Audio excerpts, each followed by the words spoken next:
안녕하세요. 정의국 목사입니다. 오늘 이 시간에는요, 지난주에 이어서 태고사 계속 해보도록 하겠습니다. 태고사에서 이제 창조했고요. 그죠? 그 창조했던 인간이 타락을 했고, 그 다음에 오늘 나눌 것이 하나님이 홍수 사건을 계획하신 것입니다. 하나님이 인간을 너무 아름답게 창조했지만 아담과 하와가 선악과를 따먹음으로 인하여서 원죄가 인간 안에 들어오게 되었습니다. 타락했죠. 그리고 하나님이 이 타락한 인류가 어떻게 살아가시는지를 보기 위해서 이 땅 가운데 오세요. 그런데 우리가 이 타락 이야기에서 지난주에 잠깐 나누지 않았던 이야기가 있는데 뭐냐면 아담과 하와를 하나님이 에덴 동산에서 쫓아내시면서 이제 아담과 하와는 에덴 동산에 살지 않고 에덴 동산 밖에서 살게 되는데 하나님이 왜 에덴 동산 밖으로 쫓아내셨냐면요.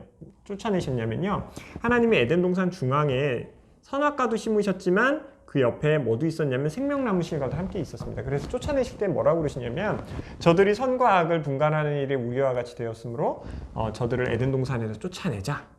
이제 여기 들어오지 못하게 하자. 이쪽으로 들어오지 못하게 하자. 왜냐하면 저들이 그것을 먹고 영생할까 하노라 라고 성경에 기록되어 있습니다. 여기서 한 가지 질문해 봐야겠죠? 왜 영생하면 좋은 거 아닌가? 라는 것이죠. 뭐 진시황제도 영생하기 위해서 불로초를 먹으려고 했다 그러죠. 그런데 한 가지 생각해야 되는 두 가지 의미로 그것은 너무나도 끔찍한 일입니다. 왜냐하면 원죄로 인하여서, 그러니까 선악과를 따먹으면서 원죄가 들어온 우리 인간이요 영원히 산다라는 것. 하나님이 힘이 보기 좋았던 존재가 아니라 하나님이 보시기 좋지 않은 존재가 영원히 산다라는 것은 하나님이 보시기에 너무 힘든 일입니다. 그리고 또 한 가지, 아까 지난주에 나누었던 것처럼 인간 안에 뭐가 들어왔어요? 욕망이 들어왔죠. 그 욕망을 가진 내 스스로 살고 싶어, 내 좋은 대로 보고 싶고 내 마음대로 판단하고 싶은 존재가 영원히 산다라는 것 자체가 그 인간에게도 너무나도 끔찍한 일이라는 것입니다.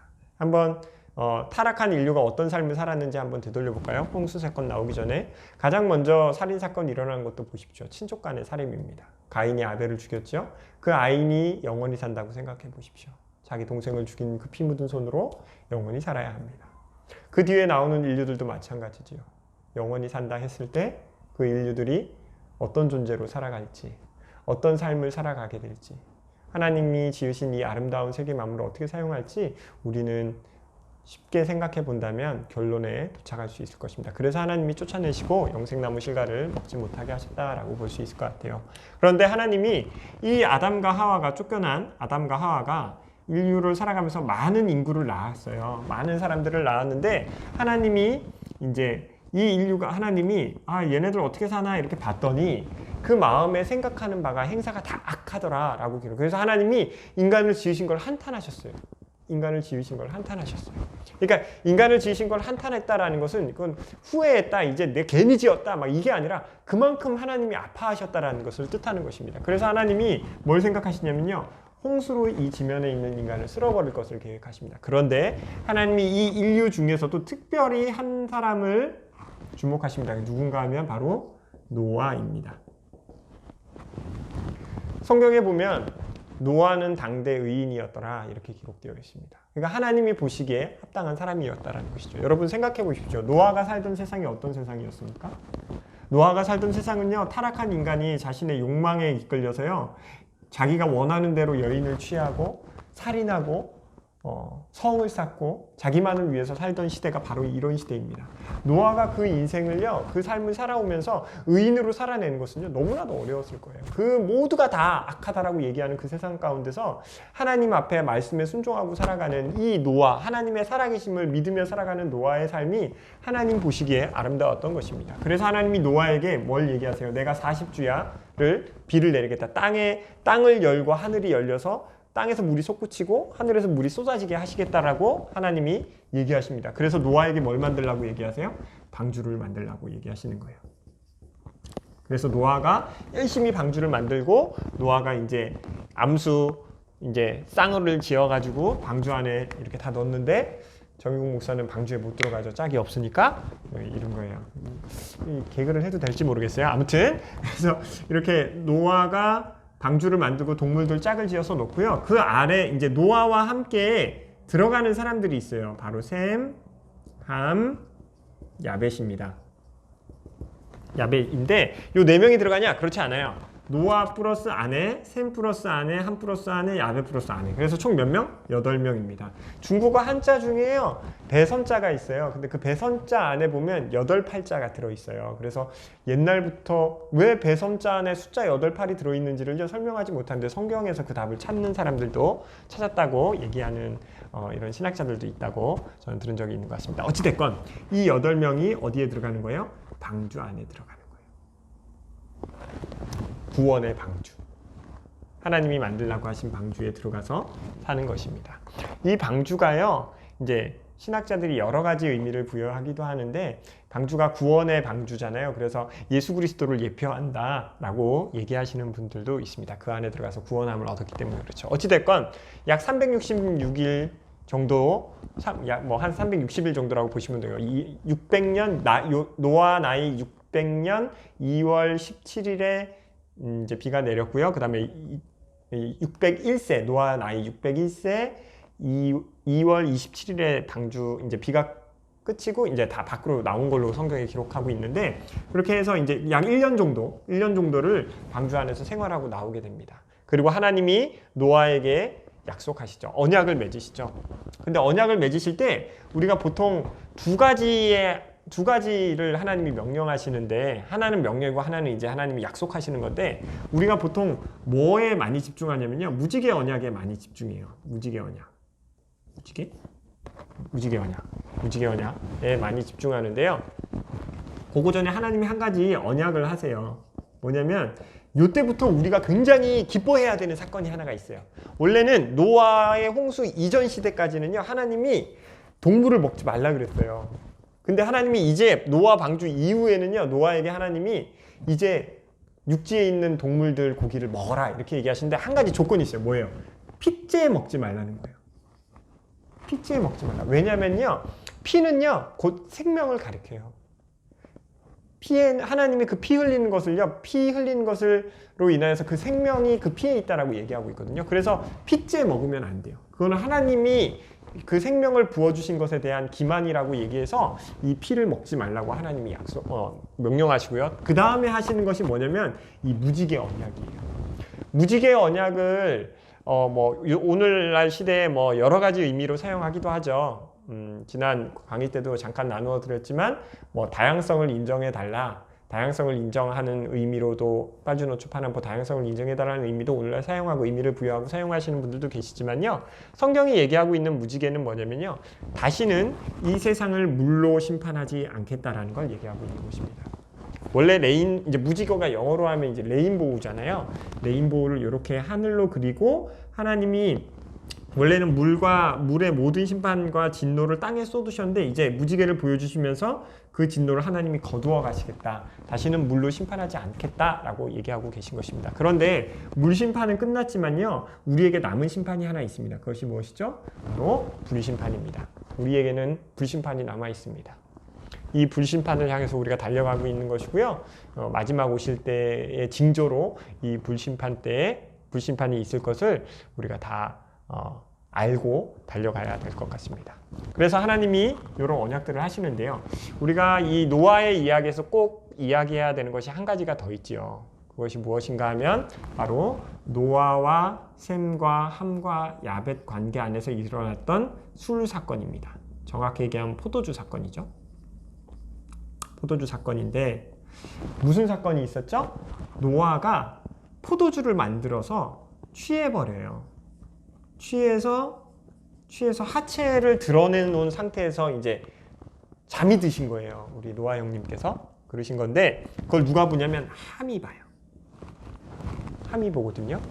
그래서 함이 그걸 보고 셈과 야벳한테 가서 흉을 받나 봐요. 그런데 셈과 야벳은 어떻게 하냐면, 아버지가 이제 하체가 드러나 있는 상태에서 누워 있는 곳에 이제 뒷걸음쳐 들어가서 그 아버님의 하체를 보지 않고 살짝 덮어주고 나옵니다. 그런데 그걸 노아가 알게 됩니다. 그래서 노아가 뭐라고 하죠? 함에게 저주를 내려요. 근데요, 함이 이제 어떤 저주냐면, 쉽게 얘기하면 함의 후손이 셈과 야벳의 이제 노예가 될 거다, 이런 저주예요. 그런데 아니 노아한테도 잘못이 있다 뭐 이렇게 얘기하시면 돼요. 노아가 아빠가 그렇게 술 먹고 그러면 되나? 하나님께 제사 드리고 막 그랬으면 좀 잘 살아야지. 거기서 또 술을 먹고 뻗어버리면 어떻게 이렇게 했는데 우리가요 좀 공감 능력을 일으켜가지고요. 노아가 그리고 셈과 함과 야벳이 봤던 세계와 그 다음에 그 홍수 사건을 통해서 겪었던 심적 압박이 얼마나 컸는지도요 한번 좀 헤아려 봤으면 좋겠어요. 우리가 뭐 노아에 대해서 질퇴하고 그럴 게 아니라 우리가 만약에 노아였으면 더 심각했을지도 몰라요. 우리는 보드카 만들어서 마셨을지도 몰라. 왜 그런가 하면요, 노아가 방주를 만들고요, 방주 안에 들어갔을 때 그냥 아무 소리도 안 들렸을까요?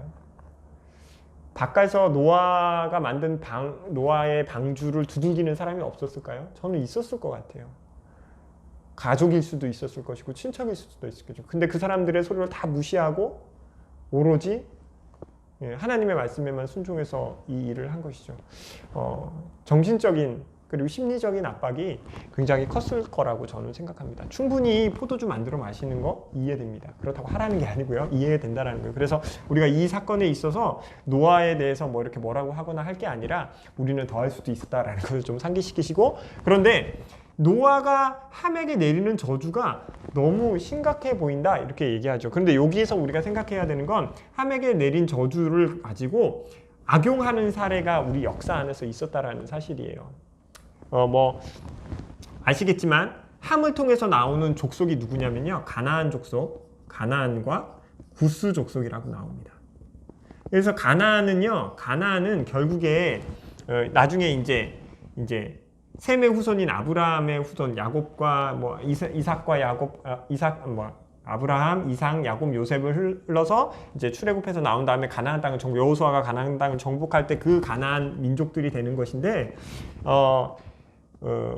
하나님이 이 가나안을 이 노아를 통해서 함이 이 셈과 야벳에게 가나안이 이제 셈과 야벳의 노예가 되게라고 명령하신 것은 어떻게 보면 하나님이 그 이후에 있을 가나안 민족이 어떻게 될 걸 이미 아시고 계셨겠죠. 신이란 존재, 하나님이란 존재 알고 계셨기에 이렇게 얘기하신 것이고요. 또 한 가지는 뭐냐면요, 이 구스 족속도 노예가 될 것에 대해서 이제 노예가 되는 걸 얘기하는데, 이게 이제 구스 족속이 어디냐면 에피오피아 흑인들을 가리킵니다.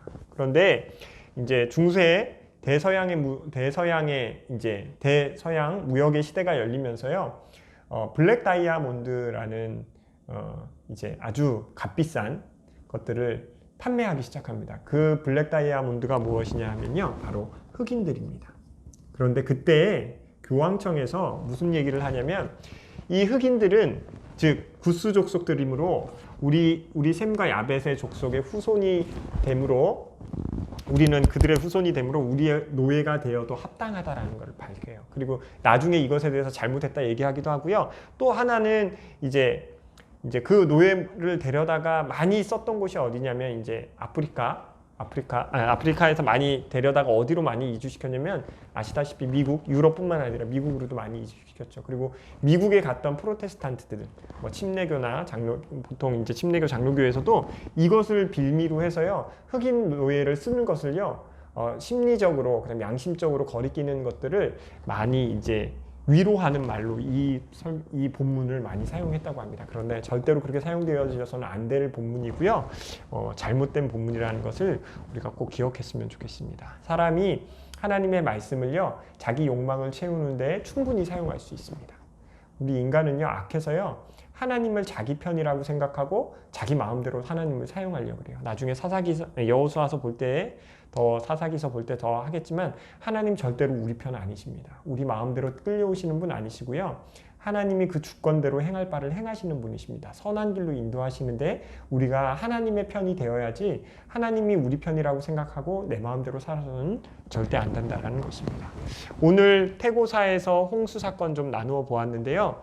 여러분, 우리 안에 있는 욕망으로 인하여서 이 인류가 하나님이 보시기에 끔찍한 인류가 되었다라는 것, 그리고 지금 오늘을 살아가는 우리 시대에서도요, 하나님이 기뻐하시는 일보다 우리의 욕망을 채우는 일에 몰두하고 있다면 하나님의 진노와 심판, 남아있는 불심판과 불심판 안에서 그 누구도 건짐을 받지 못할 거라는 사실을 반드시 기억하시면서 내 욕망을 내리고 하나님이 원하시는 일을 하나님이 원하시는 일이 무엇인지 궁금해하며 또 오늘 하루 하나님께 물으며 나아가는 우리 귀한 지체들이 되기를 소망합니다.